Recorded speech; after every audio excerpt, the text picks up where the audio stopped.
প্রীতি জানে না কালা কোনো সংগ্রাম, আহা প্রাণ ডালিম যেন ফেটে দুই ভাগ। বা বা বা কি ফিল।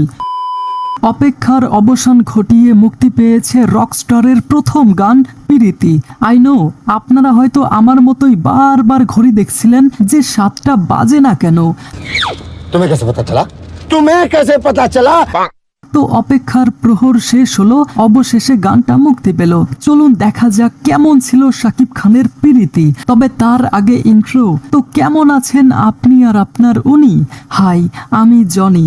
চলুন শুরু করি।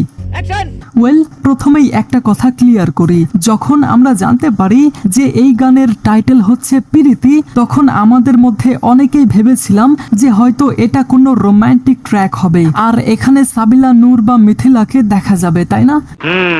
বাট রকস্টার টিম পুরোটাই খেলে দিয়েছে। কেউ ভাবতেও পারেনি এমন একটা ট্র্যাক আসবে। And guess what, it's really good. তো হাসান রবায়েতের লেখাই, আহমেদ হাসান সানির সুরে এবং জাহিদ নীরবের সঙ্গীত পরিচালনায় এই প্রীতি টাইটেলে কণ্ঠ দিয়েছে পান্থ কানাই। আপনি বিশ্বাস করবেন না, এই গানটা শুনে আমার ভেতর থেকে ভিন্ন রকম এক অনুভূতি বা বলতে পারেন ভিন্ন রকম ভালো লাগা কাজ করলো, সত্যি বলছি।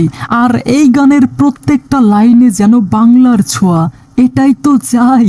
লিটারালি গানটার প্রেমে পড়ে গেছি, বিশেষ করে এই পার্ট।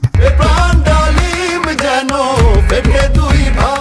গানের লাইনগুলোতে তীব্র প্রেম, আকাঙ্ক্ষা, বিরহ, অভিমান আর যন্ত্রণার আনন্দ শুনতে পাওয়া যায়। পাশাপাশি এখানে লোকজ এবং প্রাকৃতিক বা মাটির আবহকে যেভাবে নিয়ে আসা হয়েছে, এটা সত্যিই সুন্দর। এক কথায় গানের কিছু লাইনের প্রেমে পড়ে গেছি।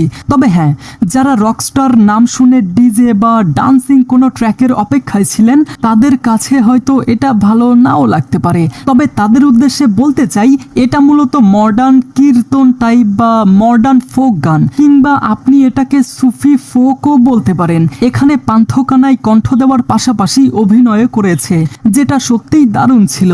সঠিক বলেছেন। রকস্টারে যে অস্থির ইমোশন থাকবে এটা কিন্তু বোঝাই যাচ্ছে। আর ভাই, এখানে শাকিব খানের পারফরমেন্স, বিশেষ করে তার ফেসিয়াল এক্সপ্রেশন, ভাই এতটা রিয়ালিস্টিক। এই সিনটাতে দেখেন তার গলার রগগুলো দেখা যাচ্ছে। এটার মাধ্যমে আপনি বুঝতে পারবেন শাকিব খান তার ক্যারেক্টার পারফেক্টলি পোর্ট্রে করার জন্য কতটা desperate. And it's really good. Genius. Shakib Khan অনবদ্য, এটা আমরা সবাই জানি। আর এই রকস্টারে এক নতুন শাকিব খানের পাশাপাশি তার অনবদ্য পারফরমেন্স আমরা দেখতে চলেছি। ভাই হোয়াট আ অ্যাক্টিং! সব মিলিয়ে পান্থ কানাইয়ের কণ্ঠ আর শাকিব খানের অনবদ্য performance, I really appreciate it. সত্যি বলছেন? ওভারঅল এই গানটার মাধ্যমে মেকাররা আমাদেরকে জানান দিচ্ছে এই সিনেমাতে আমাদেরকে আলাদা আলাদা ট্র্যাক দেখানো হবে, যেটা প্রবাবলি একটার থেকে আরেকটা ডিফারেন্ট হবে। আর হয়তো এই গানটা প্রথমবার আপনি শুনলে আপনার ভালো নাও লাগতে পারে, বাট আপনি বারবার শুনলে এই গানটার প্রেমে পড়ে যাবেন, যেমনটা লিচুর বাগানে গানের ক্ষেত্রে হয়েছিল। যাই হোক, তো গাইস, আপনার কাছে শাকিব খানের এই প্রীতি গানটা কেমন লেগেছে?